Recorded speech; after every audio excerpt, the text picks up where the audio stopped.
denuclearization of the Korean Peninsula. 한반도 비핵화를 위해 트럼프 대통령은 모든 옵션을 준비하도록 요구했습니다.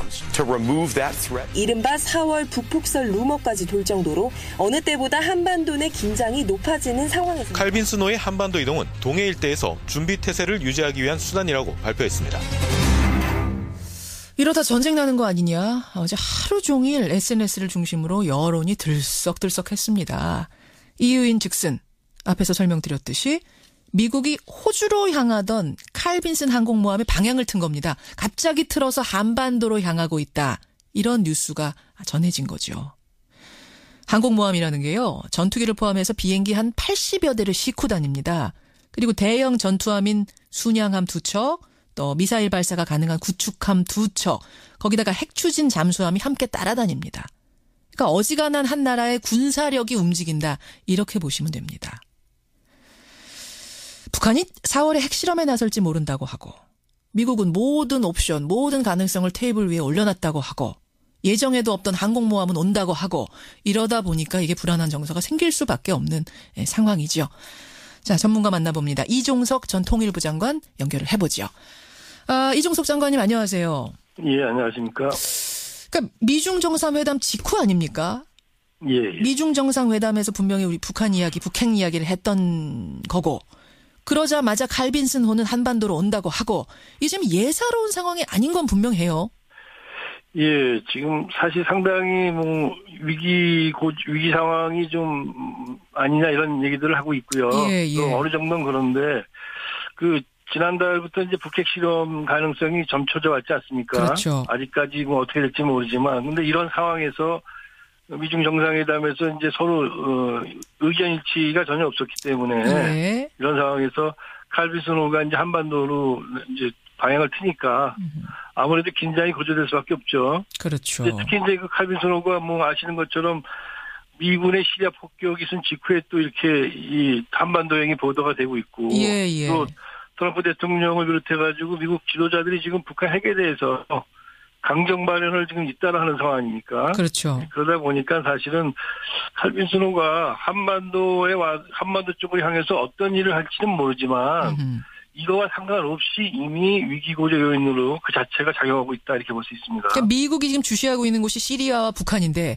시리아는 공습을 했단 말입니다. 아주 갑작스럽게 공습을 한 마당에 이제 북한 하나 남았는데 북한을 향해서 칼빈슨호가 온다 하니까 이거 여러 가지로 연상을 하게 되는 이런 상황이에요. 네. 자, 그렇다면 단도직입적으로 이 장관님. 지금 한반도 상황이 진짜 전쟁의 위험이 있는 수준입니까? 글쎄 저는 칼빈슨호가 지금 한반도로 향한 것을 빼고 나서 얘기하자면은 지금 과연 그럴 만큼의 위기 상황인지에 대해서 상당히 의문을 갖습니다. 물론 말씀드린 것처럼 북한이 핵실험할 가능성이 좀 제기되고 있고 또 사드 문제가 영내 긴장을 좀 이렇게 약간 고조시켜 놓긴 했지만은 그런데 안정적인 상황이라 할 수 없죠. 그렇지만은 미국 항공모함이 한반도에 출동해야 할 정도의 상황이라 이렇게 보기는 어렵고요. 그리고 또 최소한 우리가 이제 한반도에서 위기가 있다, 이 전쟁 이런 걱정을 하려면은 남북 간에 이제 군사력 충돌이 이제 크게 일어나거나 또 아니면 우리가 북한에서 핵실험 같은 걸 갖다가 굉장히 크게 강행을 했다든가 이런 정도의 상황이 발생했을 때 우리가 얘기할 수 있는데 지금 그 상황이 아니지 않습니까? 그렇죠. 그렇기 때문에 현재 상황을 굳이 위기로 표현한다면은 저강도 위기다.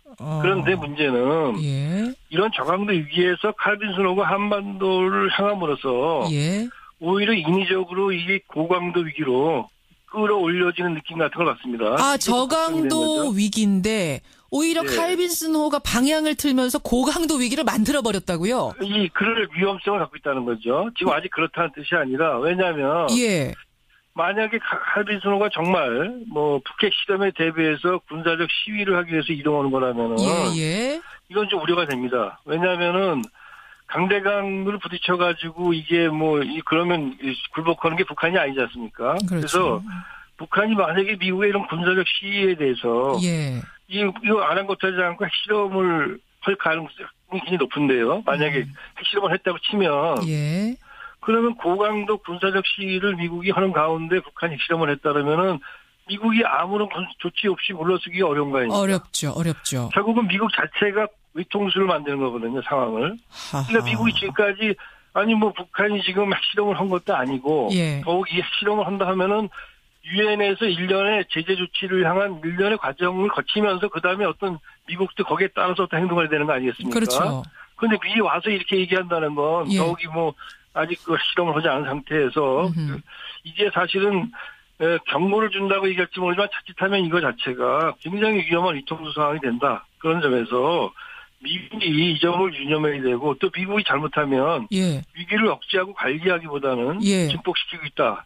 이런 한간의 지적들에 대해서 정말 귀 기울여야 된다고 생각을 합니다. 그러니까 빌미를 줄 수 있다는 거잖아요. 뭘 북한이라는 곳이 아주 합리적으로 사고하는 곳이 아니라는 걸 뻔히 알면서도 왜 가서 지금 자극하느냐 이걸 걱정하시는 건데. 그리고 빌미도 주지만 북한이 만약에 저희들이 그 스케줄에 의해서 실험을 하게 된다면은 칼빈 소로가 와서 시일한다고 실험을 안 할 건 아니거든요. 안 할 건 아니죠. 그런 나라가 아니죠. 물론 뭐 스케줄에 저 실험이 포함되지 않으면 안 할 것이고요. 근데 만약에 실험을 했다고 치면 그때는 어떻게 할 겁니까? 어떻게 할 건가? 만약에 칼빈 소로가 와가지고 뭐 적당하게 한반도 바깥 수역에서 또는 뭐 아주 강력한 태세를 취하지 않았다면은 더 난데 강력한 의지를 표명했다면은 북한 핵실험에 대비한 그때는 미국이 가만히 있을 수가 없잖아요. 그런 점에서 스스로 위통수 상황을 만드는 거다 이렇게 되면. 아니 그럼 전 들으면서 장관님 이 정도 얘기를 이 정도 상황을 미국에 있는 북한 전문가들이 모르는 게 아니잖아요. 왜 그럼 알면서도 왜 갑니까 지금? 왜 그런 상황을 만듭니까?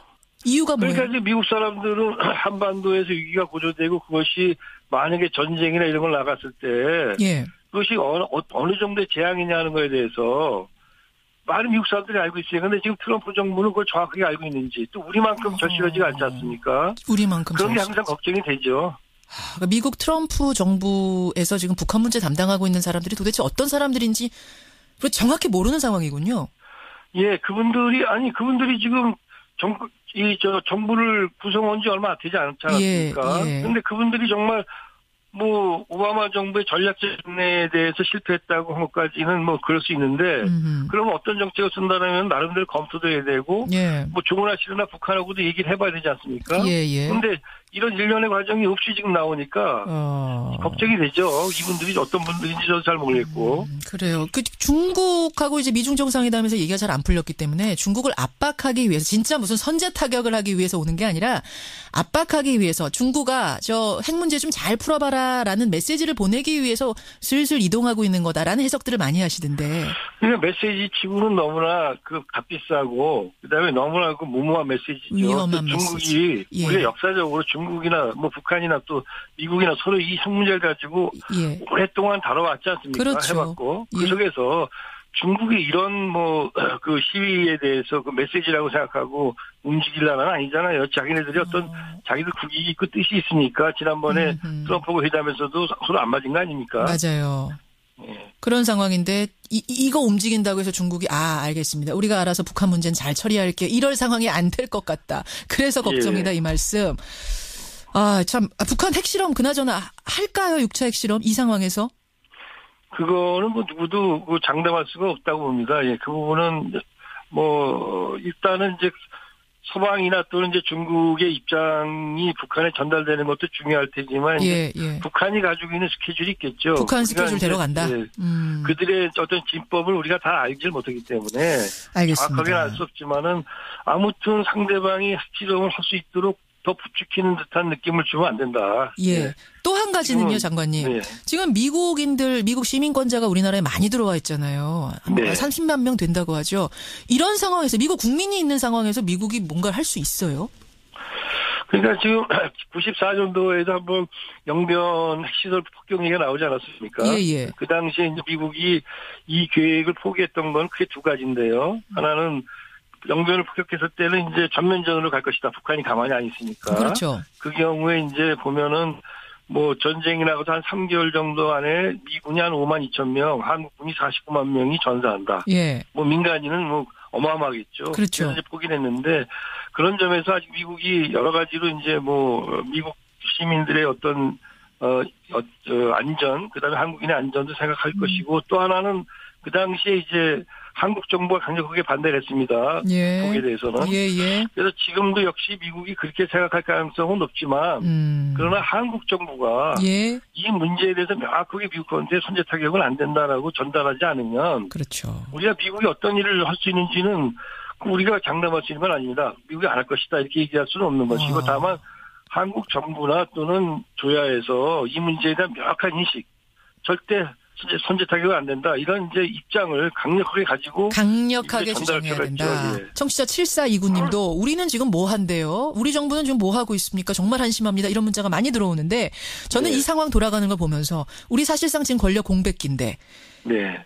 열강들끼리 이거 북한을 뭐 어떻게 선제 공격을 한다는 둥 좌시하지 않겠다는 이 모습이 논의에서 우리가 쏙 빠져 있는 모습이 제2의 얄타를 보는 듯해서 굉장히 씁쓸하고 정말 등골이가 서늘해집니다. 어떻게 느끼세요?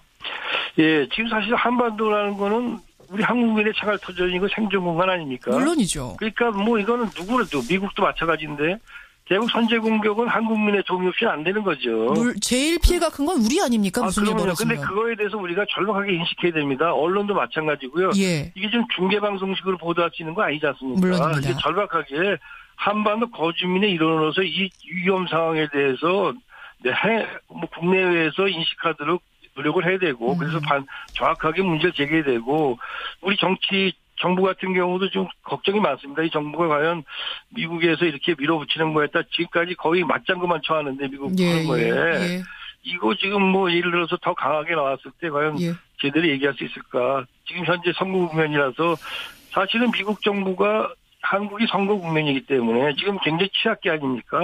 그러면 이럴 때는 좀 미국이 좀 상황을 안정적으로 관리하면서 다음 한국 새 정부가 들어설 때까지 기다려줘야 되거든요. 의논해야 되죠. 그 부분. 이런 식으로 만약에 밀어붙이면 그거는 한국이 한반도 문제 협의 파트너가 아니다라고 미국이 생각한다라고 오해할 수 있지 않습니까? 예. 그럼 이거는 결국은 뭐 주권 침해 문제가 나올 수 있고 이렇습니다. 그래서 지금 트럼프 정부는 조급하게 서두르는 게 아니라 차기 한국 정부하고 반드시 협의해야 되는 거죠. 지금. 물론입니다. 예. 대선 주자들도 지금 목소리를 하나둘 내고 있는데 정확하게 입장을 밝힐 필요가 있다는 말씀 여기까지 듣겠습니다.